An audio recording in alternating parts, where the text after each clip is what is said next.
बहुत बहुत धन्यवाद आदरणीय आरवी द्विवेदी सर। और इस सायंकालीन पाठशाला में जितने भी साथी जुड़े हुए हैं सभी को हृदय से बहुत बहुत स्वागत और अभिनंदन। और ये ग्रोथ माइलस्टोन जो प्रत्येक दिन रात के 9 बजे ये कार्यक्रम संचालित होता है, उसमें से एक दिन रविवार का दिन आता है। और रविवार के दिन हम सब लोग अपने अपने स्वास्थ्य की चिंता करते हैं। अगर कहते हैं कि स्वास्थ्य सही है तो सारी चीजें सही हैं, और सबसे अहम जो पूंजी है वो हमारा स्वास्थ्य ही है। कोई धन दौलत नहीं है, कोई दूसरी वस्तुएं नहीं है, कोई दूसरे चीजें नहीं है। हमारा स्वास्थ्य ही हमारी असली पूंजी है। तो इसके लिए हम लोग संकल्पित रहते हैं। आज दुनिया में 2 मर्ज सबसे ज्यादा फैल रहे हैं, एक तो डायबिटीज, दूसरा ब्लड प्रेशर, हाइपरटेंशन। डायबिटीज और हाइपरटेंशन, इसमें से जो सबसे ज्यादा ब्लड प्रेशर के अलावा जो बीमारी है वो सबसे ज्यादा बीमारी आज के डेट में डायबिटीज है, जिसको मधुमेह कह सकते हैं। ब्लड शुगर का लेवल जब बढ़ता है उसको डायबिटीज कहते हैं। बहुत सारे लोग कहते हैं हमको शुगर की बीमारी हो गई। तरह तरह के नाम हम लोग लेते हैं। आखिर में लगभग 10 करोड़ लोग, आज की डेट में लगभग 10 करोड़ लोग डायबिटीज से पीड़ित हैं। इससे ज्यादा ही आंकड़ा आज के डेट में होगा, लेकिन इससे बड़ा आंकड़ा प्री डायबिटीज का है, जिनका शुगर लेवल 140 से 200 के बीच, रैंडम, जिनका शुगर लेवल 140 मिलीग्राम से लेके 200 मिलीग्राम भोजन के बाद, जिसको रैंडम कहते हैं, उनको हम लोग प्री डायबिटीज वाले मरीज कहते हैं। प्री माने पहले, डायबिटीज माने डायबिटीज होने के पहले की जो कंडीशन होती है उसको प्री डायबिटीज कहते हैं। अगर हम आप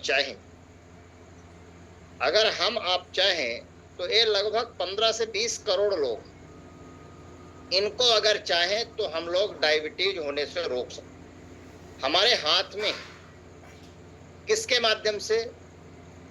प्री डायबिटीज में अगर आपने उनके घर का तेल बदलवा दिया, हेल्थ गार्ड उसके घर में जाने लगा, गामा 2-2 कैप्सूल भोजन के पहले देने लगे, न्यूट्रीचार्ज S5 एक टाइम आपको देना है भोजन के बाद, और मधु संयम रस 30 ml गुनगुने पानी के साथ खाली पेट, अगर आपने ये देने लगे, थोड़ा एक्सरसाइज उनको बताइए, थोड़ा सुबह बोलिए पैदल चले, एक्सरसाइज करें, कुछ प्राणायाम करें, चावल आलू और मीठी चीज से थोड़ा थोड़ा परहेज करें, तो ऐसे प्री डायबिटीज के मरीज को हम लोग बिना दवा के डायबिटीज होने से रोक सकते हैं।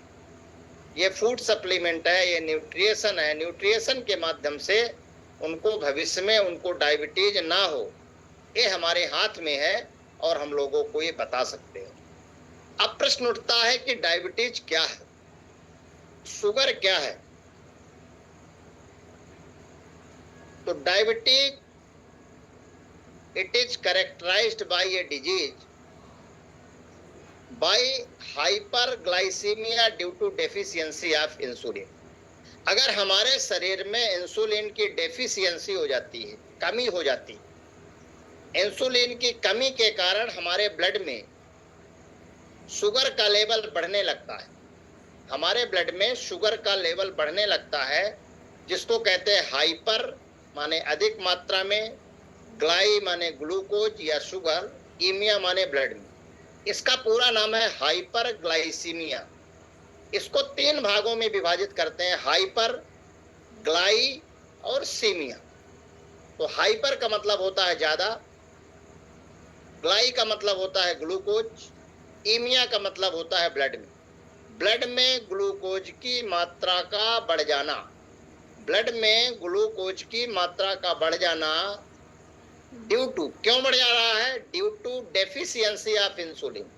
इंसुलिन की कमी के कारण, इंसुलिन की कमी के कारण हमारे ब्लड में ग्लूकोज की मात्रा जब बढ़ जाती है, उसको हम लोग कहते हैं हाइपरग्लाइसीमिया या डायबिटीज या ब्लड ब्लड में शुगर का लेवल बढ़ जाता है।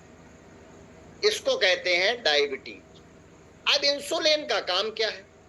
जो हम भोजन लेते हैं, जो हम कार्बोहाइड्रेट लेते हैं चावल के माध्यम से, रोटी के माध्यम से, जो हमारे शरीर में ग्लूकोज जाता है, वो ग्लूकोज हमारा शरीर उसको एनर्जी के रूप में कन्वर्ट करता है।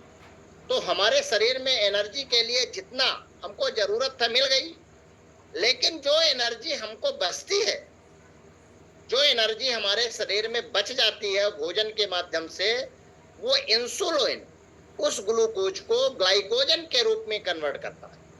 उस ग्लूकोज को ग्लाइकोजन के रूप में कन्वर्ट करता है और उसको स्टोर करता है, उसको स्टोर कर लेता है और वो स्टोर रहा जाता है।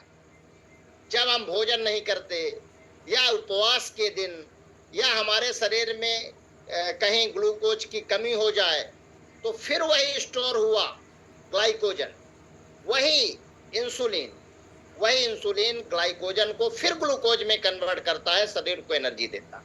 तो इसमें जो सबसे बड़ा रोल होता है इंसुलिन का, सबसे बड़ा रोल इंसुलिन का होता है।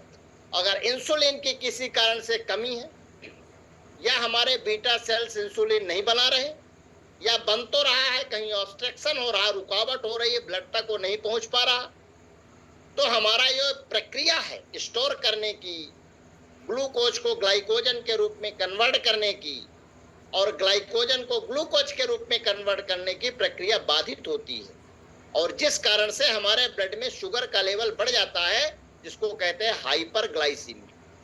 ये दो तरह का होता है, टाइप 1 और टाइप 2। ये दो तरह का होता है डायबिटीज, टाइप 1 और टाइप 2। टाइप 1 मात्र 10% लोगों को होता है, जिसको जुवेनाइल कहते हैं, और टाइप 1 में इंसुलिन हमारा शरीर बनाता ही नहीं, हमारे शरीर में इंसुलिन का निर्माण ही नहीं होता।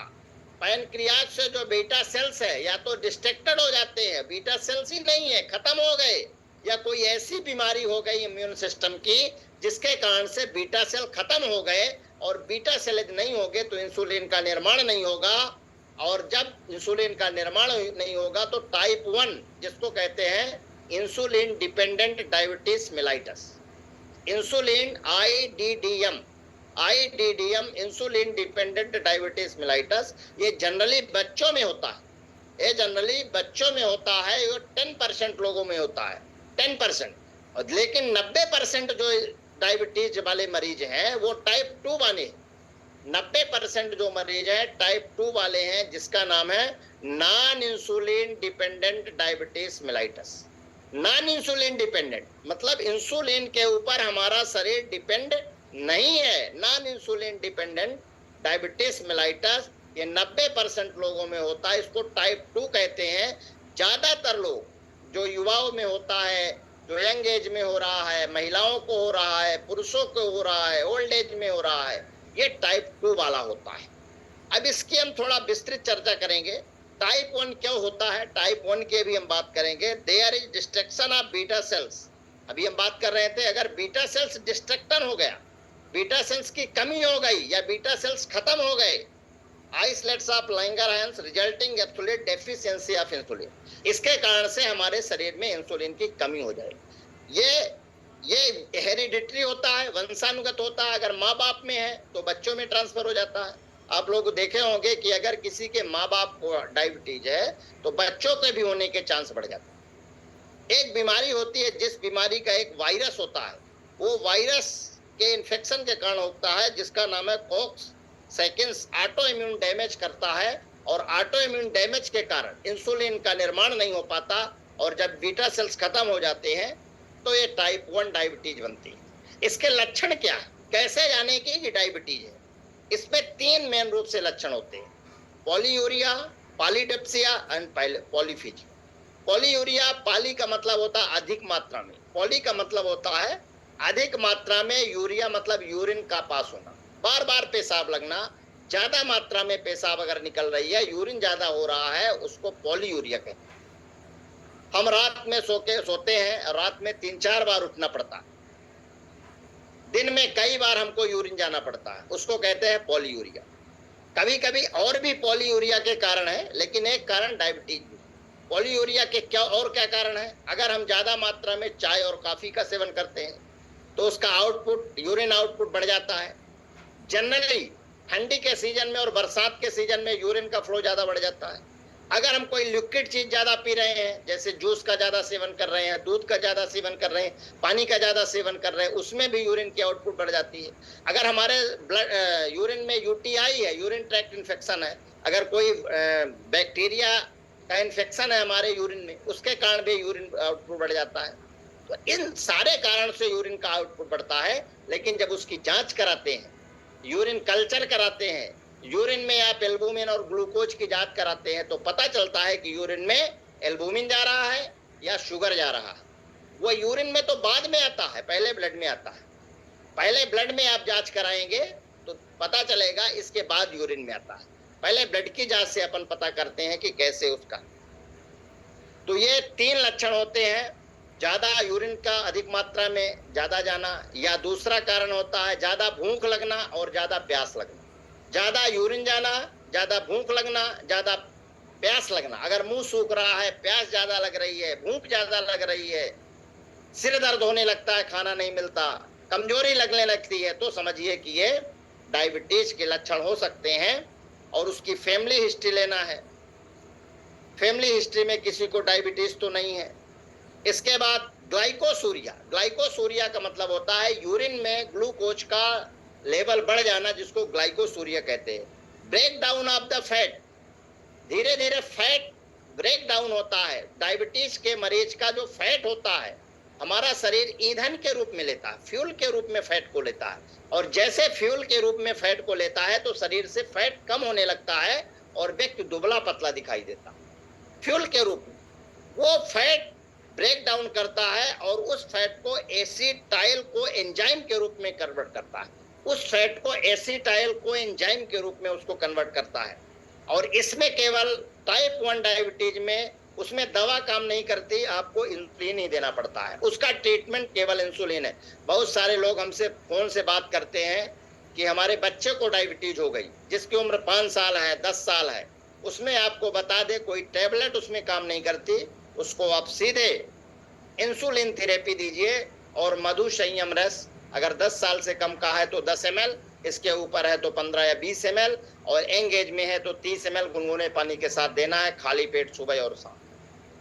तो इस तरह से टाइप 1 में हम इसको अपने मैनेज कर सकते हैं, टाइप 1 डायबिटीज को, जिसको कहते हैं जो 10% लोगों में होता है।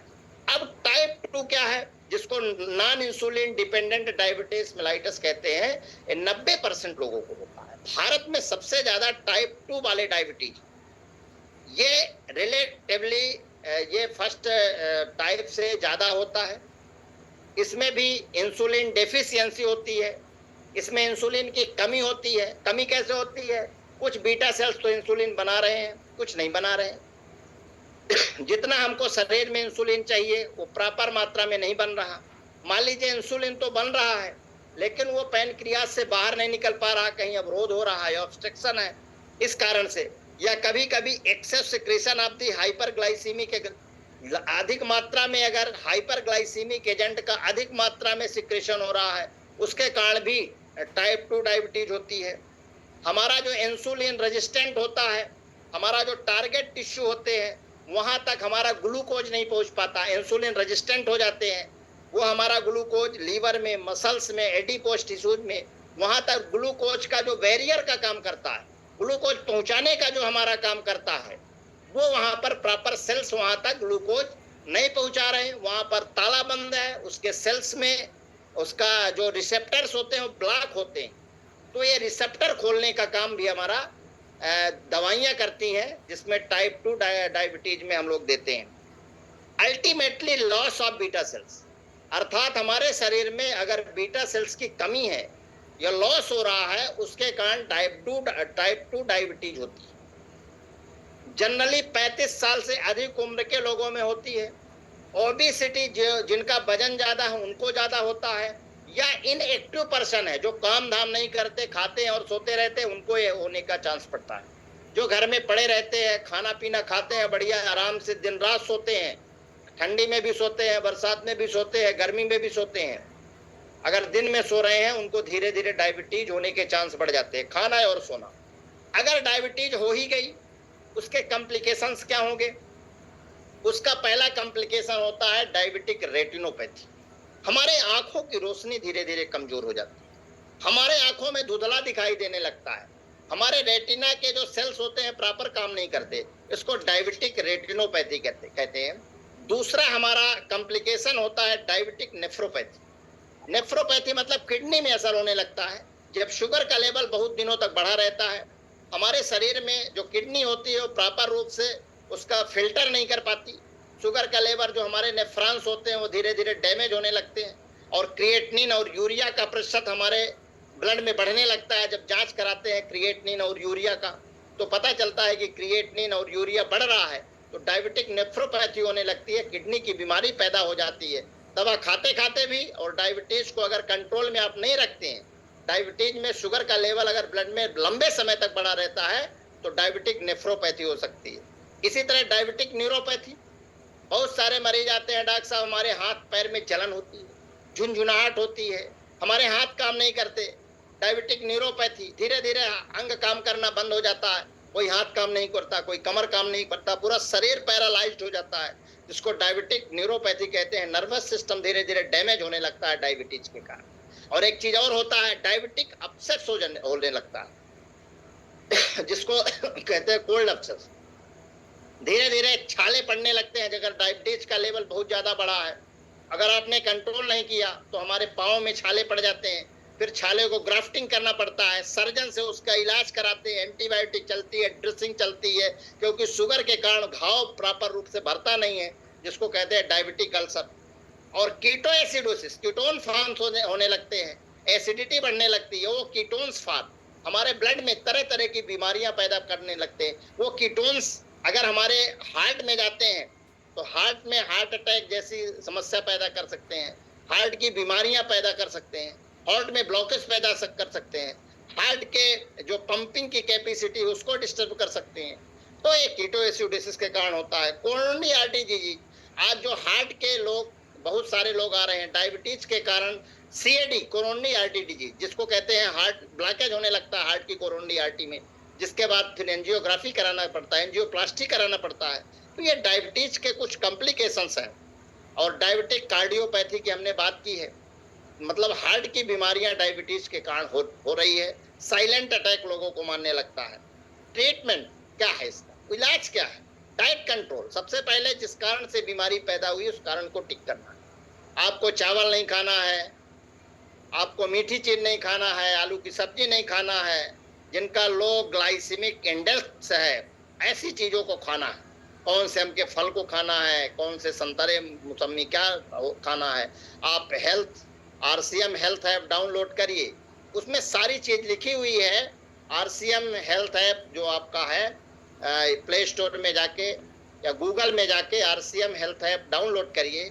उसमें सारी चीज दिया है, कौन सा फल खाना है, किसका लो ग्लाइसेमिक इंडेक्स है, कैसे आपको न्यूट्रिशन कौन सा लेना है, कैसे आपका आहार रहेगा, क्या इंटेक रहेगा, राइस का पूरा फार्मूला उसमें है, कैसे आपको सप्लीमेंट लेना है, कैसे बिहार रहेगा, कितना आपको चलना है, कितना एक्सरसाइज करना है, सारी चीजें उसमें डायबिटीज से संबंधित पूरी जानकारी।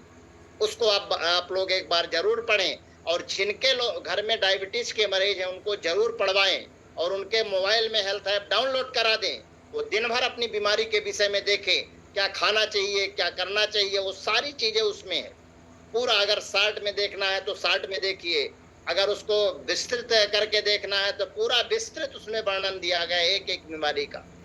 तो उसमें 9-10 बीमारियां जो भी है उसको आप देखिए और अपनी बीमारी के विषय में जानिए। ये अगर टाइप 1 है तो इंसुलिन थेरेपी, जिसकी 1921 में खोज हुई थी, और हमारे जो वैज्ञानिक थे वो बेंटिंग के द्वारा हुई थी। 27.7 यूनिट अगर किसी को इंसुलिन लगता है, मतलब 1 मिलीग्राम इंसुलिन, 1 मिलीग्राम इंसुलिन बराबर 27.7 यूनिट। कहते हैं इतने यूनिट लग रहा, तो 27.7 यूनिट बराबर 1 मिलीग्राम।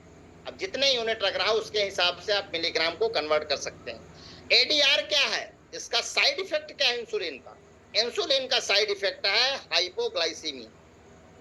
अर्थात शरीर में जैसे आप इंसुलिन लेते हैं, अगर आपको भोजन नहीं मिला इंसुलिन लगाने के बाद, या धीरे से आपको भोजन लेने में लेट हो गया, तो हाइपोग्लाइसीमिया होगा। हाइपो माने कम, ग्लाई माने ग्लूकोज, इमिया माने ब्लड में ग्लूकोज का लेवल कम होगा जाएगा। और जैसे ब्लड में ग्लूकोज का लेवल कम होगा तो ब्रेन में ग्लूकोज का लेवल कम होगा, हार्ट में ग्लूकोज का लेवल कम हो जाता है और डायबिटिक कोमा होगा। डायबिटिक कोमा में चला जाएगा, व्यक्ति बेहोश हो जाएगा। इसीलिए डायबिटीज के मरीज को चॉकलेट रखते हैं, टॉफी रखते हैं, शक्कर मुंह में डालते हैं, जिससे डायबिटिक कोमा न होने पाए, हाइपोग्लाइसीमिया न होने पाए। जनरली ये इंसुलिन जिनको लगता है उनमें ज्यादा होता है। और हमारे पास तो कई मरीज आते हैं जिसको फिर D10 और D25 भी चढ़ाना पड़ता है, डेक्स्ट्रोज का बाटल देना पड़ता है तुरंत उसको रिकवरी करने के लिए। बहुत सारी मेडिसिन आती हैं। पहले जो मेडिसिन आती थी उसमें एक विशेष सेकंड जनरेशन की दवाई चलती थी, लेकिन आज उसको कम कर दिए हैं, उसके कुछ साइड इफेक्ट होते थे, इसलिए उसमें आज थोड़ा कमी कर दिए हैं।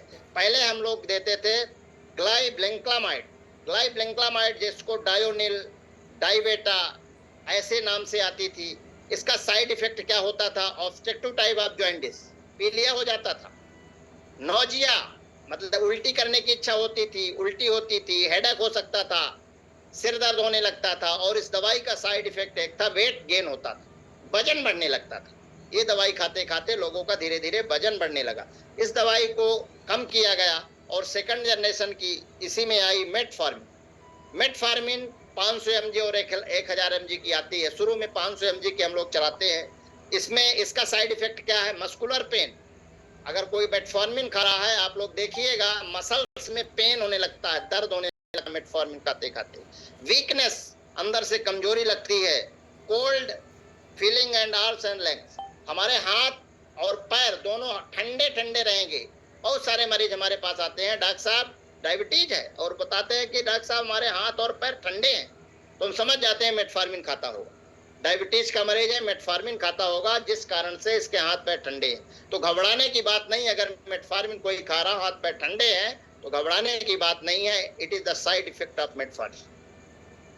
ब्रीदिंग प्रॉब्लम, सांस लेने में थोड़ा दिक्कत हो सकती है, सांस फूल सकती है। इरेगुलर हार्ट रेट इरेगुलर हो सकता है। लैक्टिक एसिडोसिस हो सकता है। स्टमक पेन भी, पेट में कभी कभी दर्द भी हो जाता है मेटफॉर्मिन के कारण। इसके बाद सेकंड जनरेशन की एक और दवाई आती थी ग्लिपिजाइड, इसको भी अब कम कर दिए हैं।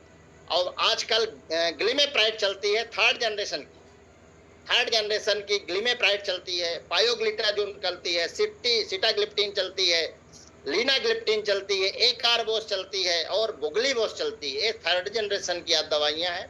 कभी कभी कंपोजिशन में चलती है, मेटफॉर्मिन के साथ ग्लिमेप्राइड देते हैं, मेटफॉर्मिन ग्लिमेप्राइड पायोग्लिटाजोन चलती है, मेटफॉर्मिन ग्लिमेप्राइड पायोग्लिटाजोन के बाद बुगलीबोस चलती है, कार्बोस चलती है। और ये दवाइयां जब काम नहीं करती तो धीरे से इंसुलिन लगाने लगते हैं, और इंसुलिन के कारण बहुत सारे हेल्थ इश्यूज होने लगते हैं। हाँ, इस पेज में कोई डिस्टर्ब, हाँ, तो इंसुलिन धीरे धीरे करवट हो जाती है। धीरे धीरे जब डायबिटीज की दवाइयां बहुत दिनों तक चलती हैं तो फिर काम नहीं करती, इंसुलिन में होने लगता है। और ये दवाइयां खाते खाते धीरे धीरे क्रिएटिनिन बढ़ने लगता है, यूरिया बढ़ने लगता है, और किडनी धीरे धीरे डायलिसिस में चली जाती है। और डायलिसिस के बाद आप जानते हैं क्या होता है। तो ये सारे दवाइयों का साइड इफेक्ट है जो इस तरह से होता है। अपने यहाँ शुगर की दवाइयों के साथ अगर किसी की मेटफॉर्मिन चल रही है, ग्लिमेप्राइड चल रही है, पायोग्लिटाजोन चल रही है, उनको क्या लेना?